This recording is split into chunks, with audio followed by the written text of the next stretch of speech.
सलाम मौलाए सल्लि व सल्लिम दाइमन अबदा अला हबीबिका खैरिल खल्क़ि कुल्लिहिम या रब्बी बिल मुस्तफ़ा बल्लिग़ मक़ासिदना वग़फ़िर लना मा मदा या वासिअल करमी व मिन जूदिका दुनिया व दर्रतहा व मिन उलूमिका इल्मल लौहि वल क़लम इन्नल्लाह व मलाइकतहु युसल्लूना अलन नबी या अय्युहल्लज़ीना आमनू सल्लू अलैहि व सल्लिमू तस्लीमा। दुरूद शरीफ व अल्लाहुम्मा सल्लि अला सय्यिदिना व मौलाना मुहम्मद व अला आलि सय्यिदिना व मौलाना मुहम्मद। अस्सलातु वस्सलामु अलैका या सय्यिदी या रसूलल्लाह। अस्सलातु वस्सलामु अलैका या सय्यिदी या हबीबल्लाह। अस्सलातु वस्सलामु अलैका या सय्यिदी या शफीअल मुज़निबीन। अस्सलातु वस्सलामु अलैका या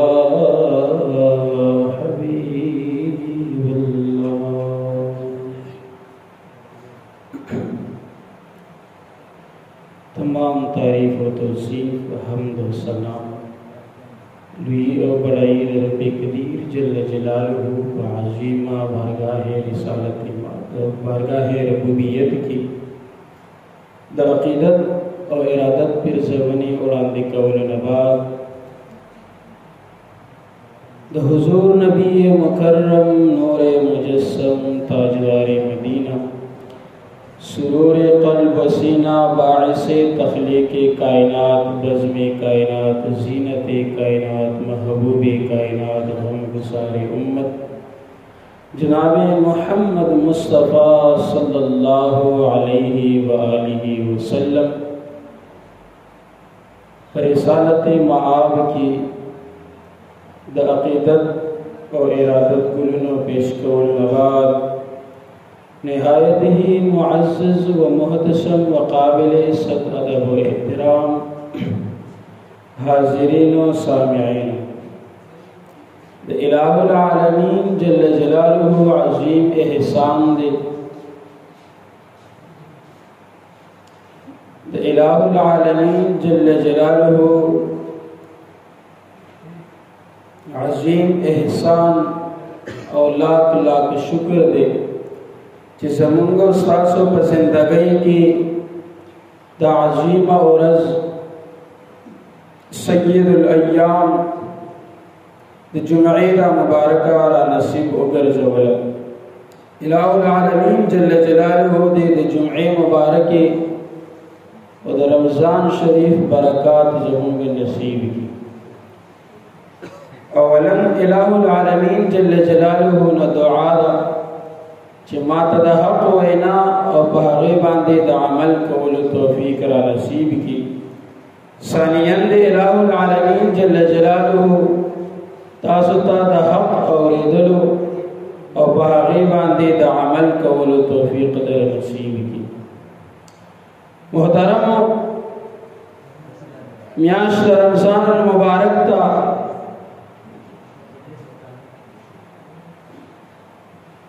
और रमज़ान मुबारक म्यास बतरफ द एहतिताम बांधे रवान दा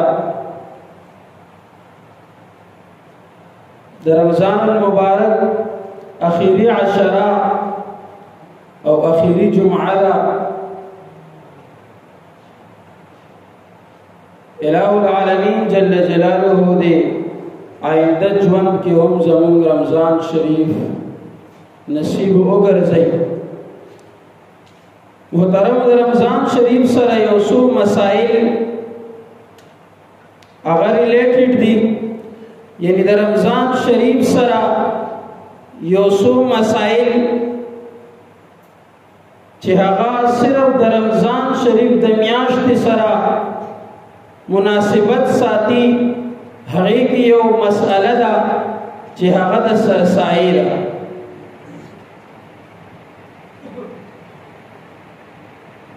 سرسایه دا څه څیز دی؟ آیا فرض ده، سنت ده، واجب ده، څه څیز دی؟ نو سرسایه د امام شافعی او امام احمد بن حنبل رحمهم الله د هغې په نس باندې سرسایه فرض ده او د امام مالک سے په نس باندې سرسایه سنت مؤکد ده. خو حالانکه مونږ حنفیان یو د امام الائمه امام اعظم ابو حنیفه رحمت الله تعالی علیه د هغې په مذهب باندې یو. نو مونږ به ګورو چې امام الائمه امام اعظم امام ابو حنیفه رحمت الله تعالی علیه څه فرمایي؟ نو هغه مبارک فرمایي چې دا واجب ده، سرسایه دا واجب ده. نو محترمو ځکه محبوب علیه الصلاۃ والسلام یو حدیث مبارک دی، محبوب علیه الصلاۃ والسلام او فرمایي صحابو ته چې لاړ شئ، د مشکات شریف حدیث دی او تاسو د مکی معظمې په بازار کې اعلان وکړئ او څه اعلان وکړئ؟ ورته اعلان وکړئ چې خبردار صدقه د فطر یعنی سرسایه په هر مسلمان باندې واجب ده، که دا سړی وي یا ښځه وي، که هغه آزاد وي او که غلام وي، که وړوکی وي او که غټ وي، په هر چا باندې د سرسایه چې کوم دی دا لازم ده. نو محترمو سرسایه په موتا باندې دا لازم ده. بیا د سرسایه د څه څیز دپاره لازم ده؟ الہ العالمین جل جلاله دا سرسایه ولې مقرر کړه؟ محبوب علیه الصلاۃ والسلام په دې سرسایه باندې دومره تاکید ولې بیان کړو؟ دا ځکه محبوب مې فرمایي چې سرسایه دا د روجي دپاره، د هغې د کوتاهۍ دپاره، هغې کې د ګناه کولو دپاره صغیره، د هغې دپاره جبیره ده. یعنی کوم انسان چې سرسایه ادا کړي نو د هغه چې کوم روجو کې هغې کې څه نه څه کمی راغلی دی. د رمضان شریف کې هغه د روجې په حالت کې د خولې نه څه الفاظ وتلي وي، مثال په طور چا پکې کنځل کړي وي، چا پکې نور څه داسې الفاظ ادا کړي وي چې په هغې باندې روجې ته څه نقصان رسېږي. نو محبوب مې فرمایي چې څوک سرسایه ادا کړي نو د هغه دغه روجه کې چې کومې دا وړې کوتاهیانې شوي هغه ورته الہ العالمین جل جلاله معاف کوي. او دویمه فائده د سرسایې هغه د غریبانانو، د یتیمانانو، د علماو، د طلباو خپل ځان سره د اختر په خوشحالۍ کې شاملول دي. چې د سرسایه ادا کړي، یو غریب ته دې ورکا، یو یتیم ته دې ورکا، یو عالم دین ته دې ورکا، یو طالب د دین ته دې ورکا او هغه په هغې باندې ځان ته د اختر دپاره ضروریات پوره کړه، نو دا تا د ځان سره په خوشحالۍ کې شامل کړه. نو دا هم د دې دویمه فایده ده. اوس دا سرسایه به مونږه ورکو څه ټیم؟ دا سرسایه به مونږ کوم وخت کې ادا کوو؟ ډېر زیاتونه داسې وي چې هغه د اختر لمونځ وکړي نو هغې نه پس چې کوم دی جومات کې یا مولانا صاحب ته یا چې کوم دی یو غریب په جومات کې وي هغه ته سرسایه ورکړي. نو لہذا دا سرسایه ده نه ادا کړي. ځکه حدیث مبارک ده حضرت ابن عباس رضی اللہ تعالی عنہ هغه مبارک فرمایي من ادى قبل الصلاة فهي زکاة مقبولة. کوم انسان چې د اختر د منځ نه مخکې سرسایه ادا کی نو دا مقبوله سرسایه ده، یعنی دا د الٰه العالمین جل جلاله په بارگاه کې یو قبوله سرسایه ده. او من اداها بعد الصلاه، او چا چې پس د مانځه نه ادا کړ، اختر منځ یې وکړو او بیا یې سرسایه ادا کړه، نو څه فرمایي؟ فهي صدقه من الصدقات، نو دا یو صدقه شوه د صدقو نه، یعنی د ده سرسایه ادا نه شوه ده، د سرسایې چې کوم وجوب دی، کوم واجبوالی دی، هغه ادا نه شو، لہذا د ده یو صدقه وه بس ویې کړله. نو دا د سرسایې اول دا چې واجب ده، دویم نمبر د هغې فایده څه ده، او دریم نمبر دا په کوم ټیم کې ادا کړو. اوس د سرسایې دا ماشوم له سرسایه ورکول دا جایز نه دي. هغه ماشوم چې په هغه ښه او بد باندې نه پوهېږي، کوم ماشوم په ښه بد باندې نه پوهېږي، نابالغه دی، دته سرسایه ورکول جایز نه دي. لہذا یو ماشوم دی، یتیم دی، غریب دی، د هغه مشران نشته او هغه په ښه بد باندې پوهېږي، څه ناڅه هوښیار دی، نو هغه د سرسایه ورکولی شي. ماشوم دی په ښه بد باندې پوهېږي او هغه پوهه دی او د هغه د کور سردار نه نو هغه د سرسایه ورکولی شي. لہذا یا مالدار ماشوم یا چې کوم ماشوم په ښه او بد باندې نه پوهېږي، هغه ته سرسایه ورکول جایز نه دي. دویم نمبر، سرسایه سید ته نشي ورکولی. د محبوب علیه السلام چې کوم اولاد دی، موږ ورته سیدان وایو، نو سیدانو ته سرسایه ورکول دا صحیح نه دي، جایز نه دي، نه ادا کېږي. لہذا یو سید دی او هغه ډېر غریب دی، نو ته غواړې چې زه دته سرسایه ورکړم، نو هغه دپاره به یو هیله جوړې. څه هیله به جوړې؟ ته به په علاقه کې په محله کې یو غریب وګوري، هغه ته به ورشي، هغه ته به ووایي چې دا واله دا زما سرسایه ده، دا ته قبوله کړه، خو که زه دا سرسایه دې سید ته ورکول غواړم، نو لہذا که ستا خوښه وي نو دا دې سید ته ورکړله، نو په ده باندې به ته احسان وکړي. دا به ورته نه وي چې په ما به احسان وکړي، نه، په دې سید باندې به احسان وکړي. نو دا به سید ته چې کوم دی عمده شانتي ورسېږي. لہذا سید ته عمده شانتي ډایرکټ سرسایه ورکول چې کوم دی نو هغه جایز نه دی، سید ته به سرسایه نه ورکوي. اوس سرسایه ورکولو څه انعامات دي؟ سرسایه چې موږ ورکو نو په دې کې به موږ ته څه میلاویږي؟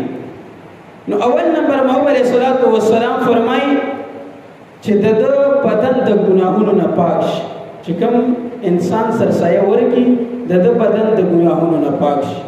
دویم نمبر، ټیم کم دی، اجمالاً درته ټول بیانو. دویم نمبر، د جهنم نه ازادي درته میلاویږي. یاد یې ساتئ. اول نمبر، ګناهونه معاف کیږي، د ده بدن د ګناهونو نه صفا شي. دویم نمبر، د جهنم نه دته ازادي میلاویږي. دریم نمبر، د ده روژه قبلیږي، د ده روژه قبولیت مقام ته ورسیږي. څلورم نمبر، د جنت مستحق ګرځي، الٰه العالمین جل جلاله دته جنت لازم کی. پنځم نمبر، د قبر نه په امن کې راپاسي. د محشر په ورځ باندې به قبر نه څوک په کوم حالت کې راپاسي، څوک په کوم حالت کې، نو محبوب مې فرمایي چې دا به د قبر نه د امن په حالت کې راپاسېږي. بل چې دو په دې کال کې څومره نیک اعمال کړي وي، الٰه العالمین جل جلاله هغې د قبولیت مقام ورکوي. بل د قیامت په ورځ باندې به د محبوب علیه السلام شفاعت د نصیب کیږي. څوک چې سرسایه ورکړي د محبوب علیه السلام شفاعت به نصیب کیږي. او بل د پولیس ورات باندې به، پولیس ورات پل باندې به دا انسان د بجلی په پړک کې تیریږي، یعنی دا به د پولیس ورات په پل باندې ډېر په اسانتیا سره تیریږي. او نهم نمبر، د نیک اعمالو تله به یې درنیږي. چې کوم انسان سرسایه ورکړي د نیک اعمالو تله به یې درنیږي. لسم نمبر، الله رب العزت جل جلاله به د دې انسان نوم هغه د بدبخت خلکو نه وباسي چې کوم بدبخت خلک وي د الٰه العالمین جل جلاله په بارگاه کې د هغې د لیست نه چې کوم دی د نوم به ختم شي. محترمه دا د سرسایي څه اهم مسایل وو چې هغه درته ما بیان کړ. اوس زمونږه 2-3 ورځې بس په موږ باندې یو خوشحالي را روانه ده. خوشحالي ورته ځکه وایم چې محبوب ورته خوشحالي ویلې ده او دا د مسلمانانو یو عظیمه خوشحالي ده. نو د هغه ورځ باندې څه کول پکار دي؟ د اختر په ورځ باندې انسان له څه کول پکار دي؟ اول نه اول د اختر په ورځ باندې چې کوم څیزونه سنت دي، یعنی کوم څیزونه محبوب علیه الصلاۃ والسلام د مسلمانانو لپاره سنت ګرځولي، لازم ګرځولي، هغې کې پهلنۍ خبره دا ده چې سحر لمونځ وشولو، څه خلک مقبرې ته لاړ شي، مقبرې نه واپس راغلي نو څه خوږ څیز خوړل، یعنی محبوب علیه الصلاۃ والسلام به کجوري خوړلې او تاق کجوري به خوړلې، یعنی یا به 3 خوړلې یا به 15 خوړلې یا به 7 خوړلې، دغه شانتي ورپسې تاق کجوري خوړل. دا سنت طریقه ده. 2 نمبر مسواک کول. 3 نمبر غسل کول. د اختر په ورځ باندې غسل کول دا هم سنت دي. 4 نمبر پاکي جامې اخوستل، یعنی پاکي جامې اچول، خسته جامې اچول، پاکي جامې اچول دا هم سنت دي. بل خوشبو لګول، خسته عطر لګول، خوشبو لګول دا هم سنت دي. او بل سرسایه ادا کول مخکې د مانځه نه، څنګه تاسو ته ما اول ویلي چې سرسایه به د اختر د مانځه نه مخکې ادا کول، لہذا چا چې د اختر د مانځه نه بعد ادا کړله د ده سرسایه ادا نه شوله. او که ممکن وي نو د اختر د مانځه نه مخکې د خپل وس مطابق څه ناڅه صدقه کول. بل عیدګاه یا مسجد ته پیدل تک او چې ځینو په د لارې په یو طرف باندې تلل او په بل طرف باندې واپس راتلل دا هم سنت دي. د لارې په یو طرف باندې تک او په بل طرف باندې واپس کور ته راتګ دا هم سنت دي. 10 نمبر د جمعې په ورځ باندې په مسجد یا په عیدګاه کې د امام صاحب نه وعظ نصیحت او خطبې ته کېناستل او هغه اورېدل دا هم سنت دي. خطبه اوریدل، خطبه ویل چې کوم دی دا سنت دي، خو اوریدل یې واجب دي. ګورئ بعضې زموږ وروڼه یي هغه د اختر په ورځ باندې چې څنګه امام سلام وګرځوي نو دعا ته هم نه ایسارېږي، خطبې ته هم نه ایسارېږي او بس منډه کړي، نو لہذا دا ستا د اختر مونځ کامل نه شلو. د اختر مونځ به ستا کامل مکمل اکمل هله ګرځېږي چې ته خطبه هم واورې، خطبې ته پوره کښېنې، نو هغې نه بعد چې کله دعا وشي د دعا نه بعد به بیا چې کوم دی نو تا ته اجازت وي، خو هغې کې ته چې کله د خطبې نه مخکې لاړ شي نو تا نه یو سنت بل پاتې کېږي. یو خو د خطبه پرېښودله او دویم سنت هم دنه پاتې کېږي چې هغه درته ویم. یو بل ته مبارکي ورکول، د اختر مبارکي ورکول او د عباداتو د قبولیت دپاره دعا کول. د اختر په ورځ باندې د اختر د مانځه نه بعد یو بل ته مبارکي ورکول او د عباداتو قبولیت دعا کول دا هم سنت طریقه ده. او یو بل سنت دي چې ډېر ښایسته او ډېر آسان دي او هغه پکار هم ده چې د اختر په ورځ باندې هر انسان وکړي. محبوب مې فرمایي په مخ باندې د خوشحالۍ آثار راوستل،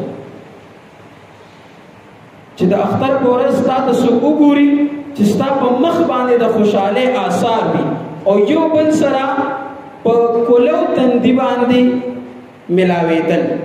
یعنی دا نه چې ته یو کس سره ملاوېږي لاس هم ملاوي غاړه هم ورکړې او تندي یې ورته راچولې، نه دا د سنتو خلاف دي. لہذا د اختر په ورځ باندې په کولو تندي باندې او په مخ باندې د خوشحالۍ آثار راوستل دا چې کوم دی نو سنت طریقه ده. نو دا د اختر د ورځې هغه سنت دي. نن چې څومره تقریر ما وکړو د هغې یو خلاصه درته ویم په دې 3 منټ کې 4 منټ کې د ټول تقریر. اول نمبر د سرسایي په حوالې سره درته ما خبرې وکړلې چونکې دا ډېره اهمه مسله ده چې دا د امام اعظم ابو حنیفه رحمت الله علیه په نسبت باندې واجب ده او د دې ادا کول قبل خروج الناس الى الصلاه مخکې د اختر د مانځنه د اختر د مانځنه مخکې به دا ادا کېږي، لہذا بعد کې نه ادا کېږي. بل سرسایه ورکولو سره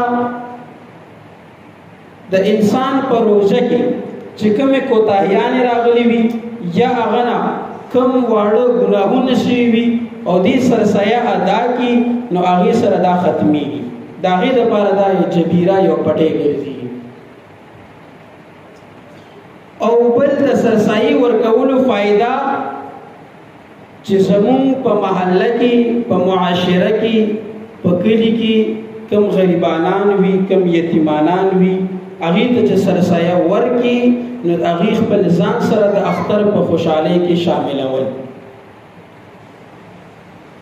بل د سرسایي مې درته انعامات بیان کړ چې محبوب علیه الصلاة والسلام د سرسایي کم انعامات بیان کړي دي نو د هغې انعامات بدن د ګناه نه پاکیږي، جهنم نه ازادیږي، روزه قبلیږي، د جنت مستحق ګرځيږي، د قبر نه په امن کې را پاسيږي. په دې کال کې چې څومره نیک اعمال کړي وي هغه ټول چې کوم دی هغه د قبولیت ته رسیږي. د قیامت په ورځ باندې به د محبوب علیه الصلاة والسلام شفاعت نصیب کیږي. او بل دا خبره چې پولیس ورات نه به دې د بجلی په پړک کې تیریږي او د نیک اعمالو طلب یې درنیږي او الله جل جلاله به د نوم د بدبخت خلکو نه لرې کړي. او بل د اختر د ورځې هغه سنت هغه مې درته بیان کړ. خو یو خبره یاد وساتئ چې د اختر په ورځ باندې محبوب علیه الصلاة والسلام فرمایي دا ډیر زیات اولیاء د اقوال دي د صحابو دي چې خپل ځان د نیکانو په شان جوړول، خپل ځان د نیکانو په شان جوړول. ځکه محبوب علیه الصلاة والسلام فرمایي چې چا سره مشابهت کې نو هغه سره به چې کوم دی د قیامت په ورځ باندې ستا حشر وي. نو لہذا مشابهت د نیکانو خلکو سره پکار دی. بعض د اختر په ورځ باندې داسې کارونه وکړي چې هغه د اختر د ورځې سره مناسب نه وي. یعنی د اختر په ورځ باندې ټول رمضان په تا باندې سخته تېره کړي، روجې دې نیولې وي، تا کارونه دې پکې کړي د روجې په حالت کې، تنده او لږه هر قسم تکلیف دې برداشت کړی او د اختر ورځ شي او په ګاډي کې ښه تیز چې کوم دی نو ټیپ ولګوه، په موټرسایکل باندې ځان ته پیټۍ ولګوه، په سایکل باندې ولګوه او په ټول کلي کې ګرځه نو د هغې څه فایده نشته. حالانکه تاسو دې کار ته یو سوچ وکړئ دې کې هېڅ فایده نشته دی. دا کم انسان چې دا کار کوي هغه انسان دی کم کس چې ورته ګوري هغه ته یو بل شانتې ښکاره شي، د دې څه فایده ده؟ نو لہذا د دې څیز نه ډېر زیات ځان وساتئ. زموږ په علاقه کې داسې نه کېږي، زیاتره نه کېږي، خو بیا هم دې څیز نه ډېر زیات ځان وساتئ چې دا تیز اواز باندې ګانې لګول په لارو په کوڅو کې نو دا ښه خبره نه ده. د اختر په ورځ باندې دا یو عظیمه ورځ ده. الہ العالمین جل جلاله په دې ورځ باندې د انسانانو مغفرت کوي، د مسلمانانو مغفرت کوي. ځکه په دې ورځ باندې الہ العالمین جل